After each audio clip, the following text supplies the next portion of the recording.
আবার একটা কালনার ভিডিও নিয়ে চলে এলাম আপনাদের সাথে শেয়ার করতে।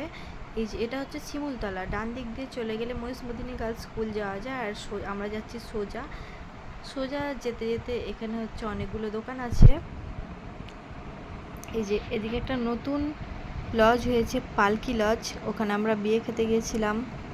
নিচে আছে হাজি বিরিয়ানি। এখানে আরও নানা রকম বড় বড় দোকান হয়েছে, যেগুলো আগে ছিল না, এখন হচ্ছে নতুন করে, আবার কিছু কমপ্লিটও হয়ে গেছে। এখানে আমাদের ইলেকট্রিক অফিস, যেখানে কারেন্টের বিল দেওয়া হয়, ডান দিকটা, ওটা ভিডিওতে আসেনি। তারপর আমরা সোজা চলে যাচ্ছি এই যে বাঁ সাইডে, এটা হচ্ছে কালনা কলেজ। এটা হচ্ছে আমাদের প্রাণের শহর কালনার কলেজ। কলেজটাও বেশ সুন্দর করে সাজিয়েছে, ভিতরে গাছপালা লাগিয়ে, এরকম আগে ছিল না। এটা হচ্ছে ডান দিকে স্টেডিয়ামটাও তো অনেকেই চেনেন। এই যে কালনা কলেজ, ভিতরটা ভীষণ সুন্দর লাগছিল দেখতে।